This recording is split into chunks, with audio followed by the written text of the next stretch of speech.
Shalom, I'm Eddie Chumney of Hebraic Heritage Ministries, and we welcome you to this week's Focus Israel Report. In this week's report, we're going to be sharing with you regarding the details of the debate between the United States and Israel over support for the Iranian nuclear agreement. And it is as follows. U.S. President Barack Obama and Israel Prime Minister Benjamin Netanyahu are in a heated debate over the merits of the Iranian nuclear agreement recently negotiated between Iran and the P5+1 powers, which includes the United States, over its nuclear program. Obama believes that the agreement will prevent Iran from getting a nuclear bomb, while Netanyahu believes that the agreement will make it easier for Iran to get a nuclear bomb. Regarding the terms of the nuclear agreement, Netanyahu said, Israel is not bound by this deal with Iran because Iran continues to seek our destruction. He said, we will always defend ourselves.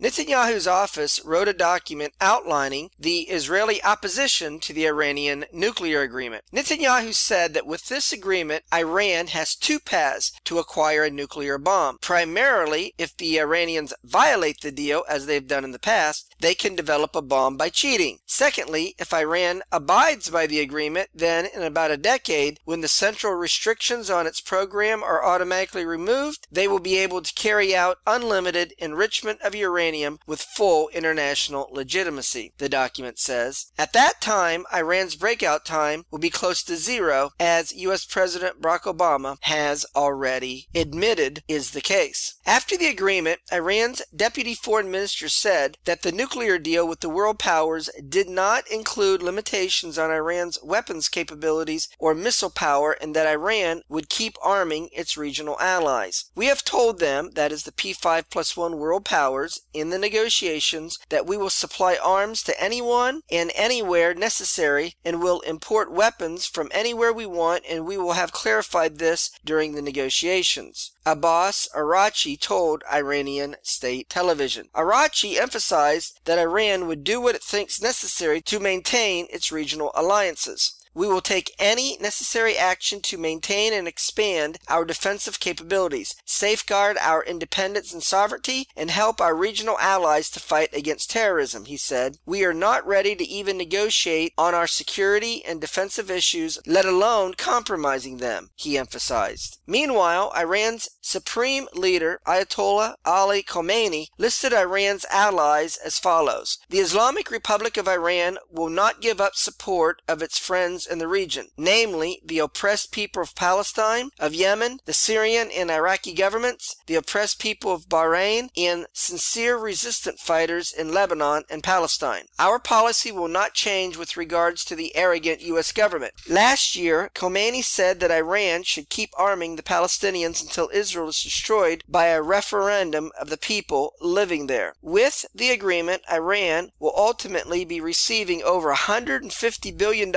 from the relief of economic sanctions. While conceding that the nuclear agreement will give Iran more money to fund its military allies, Obama downplayed the Iranian aspirations to continue arming its regional allies, saying that even in Iran's most dire financial state, it has never ceased to fund terror groups such as Hezbollah. Obama added, does the Iranian Revolutionary Guards or the Quds Force have more resources as a result of this deal? Probably, as the economy in Iran improves. But the challenge that we've had when it comes to Hezbollah, for example, aiming rockets into Israel, is not a shortage of resources, Obama said. Iran has shown itself to be willing, even in the midst of real hardship, to fund what they consider to be strategic priorities. Israel has been fiercely critical of the nuclear deal, arguing that the money Iran receives as sanctions are lifted will be used to sponsor terror and destabilize the region. Israel Prime Minister Benjamin Netanyahu said, they say this agreement pushes war away, but in fact it brings war closer. Firstly, because Iran will receive hundreds of billions of dollars and already now states openly that it will use this money to fund its terror proxies. Secondly, the deal will start a nuclear arms race in the Middle East, Netanyahu Netanyahu said. Israel's Foreign Ministry Director General Dor Gold said that Israel anticipates a major escalation of Iranian-backed terror attacks on its borders as a direct result of the nuclear agreement. Gold warned that the moment that the funds become available from frozen accounts, that's when the Middle East goes south and things become extremely dangerous in the region, saying that the release of $150 billion of frozen funds would free Iran from having to choose which terror activities to support. Gold said Iranian troops and their proxies in the region will have an ability to be everywhere simultaneously. Iran has also made great efforts to acquire and distribute advanced weaponry to terror groups, Gold said. We have been seeing an expansion of Iranian deployment around Israel. In association with the nuclear agreement, the International Atomic Energy Agency, a unit of the United Nations, has negotiated two-side deals with Iran involving critical data collection processes. In a U.S. Senate hearing, U.S. Secretary of State John Kerry revealed that the covert military base Parchin will be off-limits to international inspectors. Instead, Iran will take its own samples from Parchin and do its own testing of the covert site. Kerry explained in the hearing that the agreement on Parchin are part of the classified section of the Iranian nuclear deal. Kerry explained that the U.S. government will not be revealing to the American people the contents of secret side deals made with Iran on its nuclear enrichment program. Kerry said that he has not read the agreements, but he has been briefed on their contents. No, I haven't seen it, Kerry said, adding that we don't have access to the actual agreement. Kerry also said that National Security Advisor Susan Rice had not seen them either. Kerry said that Wendy Sherman, the Undersecretary of State, may have looked at the side agreements during a meeting at an IAEA facility. However, Kerry said that he couldn't recall whether Sherman had seen the final version. I don't know whether she read a summary or a draft, Kerry said. I have no idea. Senator Tom Cotton, Republican from Arkansas, wanted to know why these deals can't be made public to the American people, asking Kerry, why can't we confirm or deny the content of these agreements in public? Why is it classified? It's not a sensitive U.S. government document. The Ayatollahs know exactly what they've agreed to. Kerry replied, because we respect the process of the IAEA and we don't have their authorization to reveal what is a confidential agreement between them and another country. Cotton responded to Kerry, so the Iranian Ayatollahs will know what they agreed to, but not the American people? Kerry said that members of Congress would be able to learn about it in a classified briefing. Kerry said that the United States never intended to dismantle Iran's entire nuclear program, and the nation's top diplomat never promised anytime, anywhere inspections. In response, U.S. Senator Rob Corker, Republican from Tennessee, told Kerry, I believe that the United States has been fleeced, and in the course of being fleeced, you turned Iran from being a pariah into Congress being a pariah, he said. A few weeks ago, you said that no deal was better than a bad deal, and what you say now is that somehow if Congress were to turn this down, the only option is war. Corker told Kerry that he had crossed a new threshold in U.S. foreign policy where it is now the policy of the United States to allow a state sponsor of terror to develop a sophisticated nuclear program. Since Israel does not believe that the agreement will prevent Iran from acquiring a nuclear weapon, Israel Prime Minister Benjamin Netanyahu said that he could not rule out Israeli military action to keep Iran from obtaining nuclear arms. Furthermore, Israel Defense Minister Moshe Ya'alon also indicated that a military option was not off the table, saying that even though the nuclear agreement is a historic mistake and will enable Iran to be a legitimate nuclear threshold country, Israel will continue to defend ourselves on our own. U.S. Senator Marco Rubio, Republican from Florida, put Kerry on the spot when he asked him whether the controversial articles in Annex 3 on page 142 of the 159-page deal would stipulate that the U.S. block Israeli attempts to stop the Iranian nuclear threat. The articles in question state that the United States, world powers, and the European Union obligate to cooperation through training and workshops to strengthen Iran's ability to protect against and respond to nuclear security threats, including sabotage. Rubio asked, if Israel conducts an airstrike on a physical facility, does this deal require us to help Iran protect and respond to that threat? In a separate interview, Kerry said that any future Israeli military action against Iran over its nuclear program would be a huge mistake. Asked if the nuclear deal signed between the world powers would make it more likely that Israel would attempt an attack, Kerry said, that would be an enormous mistake, a huge huge mistake with grave consequences for Israel and for the region, and I don't think it's necessary. Furthermore, Kerry told Rubio that the purpose of these clauses is to be able to have longer-term guarantees as we enter a world in which cyber warfare is increasingly a concern for everybody. If you are going to have a nuclear capacity, you clearly want to be able to make sure that those are adequately protected. Responding to Kerry's hint that the clause is meant to defend Iran from cyber warfare, Rubio asked if the deal obligates the United States to defend Iran from an Israeli cyber attack. Kerry said, "I assure you that we will be coordinating very, very closely with Israel as we do on every aspect of Israel's security," said Kerry, tellingly refusing to directly answer what the deal obligates the United States to do in such a scenario, essentially indicating that America's actions won't be clear until the moment of truth. In strongly opposing the Iranian nuclear agreement, a senior Israeli diplomatic source said that the agreement not only allows the Iranians a warning time of 24 days before inspections of its nuclear facilities to clean things up, but now we learned that they're the ones collecting the samples as part of the inspections. This means that this agreement will allow the Iranians to fabricate the samples, and there is no chance that breaches of the deal will be found. In practicality, it means that there won't be any real inspections of Iran's nuclear program. A senior minister in the Israeli government was quoted as saying, "In this deal and its annexes, there are lots of astonishing things, like the fact that Iran is the one to collect the samples from nuclear sites, and that the world powers are also obligated to help Iran prevent sabotage to its nuclear facilities," said the minister. He added, "Each day it becomes clear how awful this deal is. This deal is full of holes. Everyone understands that they, that is the Iranians, tricked them. The more we go deeper into this deal and its annexes, we discover that the Americans in the international community crossed many red lines." Recently, Iran's Supreme Leader Ayatollah Khomeini said that in spite of the nuclear agreement, Iran's policies toward the United States and the world will not change. He said, "Even after this deal, our policy towards the arrogant United States will not change." After Khomeini spoke his words, the crowd responded by saying, "Death to Israel and death to America." In response, Khomeini said that he hoped that God would answer these prayers. Regarding Iran's open animosity to Israel, U.S. Secretary of State John Kerry said that while they have a fundamental ideological confrontation with Israel at this particular moment, that doesn't necessarily mean that this translates into active steps. Therefore, the discussion about Iran's hostility toward Israel in connection with the nuclear deal is just a waste of time. In rejecting the Iranian nuclear deal, Netanyahu said that Israel was not at the table when it was being negotiated. Instead, the agreement reveals that Israel was one of the courses on the menu itself. U.S. Secretary of State John Kerry accused Netanyahu of going way over the top in his criticisms. In addition, Kerry argued that the nuclear agreement signed with Iran is in Israel's interests and that the Israeli government's decision to oppose it could further its international isolation. Kerry said, "I fear that what could happen is if Congress were to overturn it, our friends in Israel could actually wind up being more isolated and more blamed. As for Israel's ability to stop the nuclear agreement, they are engaging in an intense lobbying effort in the U.S. Congress to block the deal. The U.S. Congress will have until September the 17th to review and vote on whether to support or reject the Iranian nuclear agreement. Under agreement that Obama struck with lawmakers, Congress has 60 days to review the agreement before Obama can start easing economic sanctions on Iran. As a result, U.S. lawmakers will likely try to derail it by passing new sanctions or prevent Obama from lifting existing sanctions by voting to reject the agreement." Well, that's going to conclude this week's report, where we shared with you some of the details regarding the disagreement between the United States and Israel over the nuclear agreement that Iran signed with the P5+1 powers, which includes the United States. Until we do it again, Shalom in Yeshua the Messiah. Amen.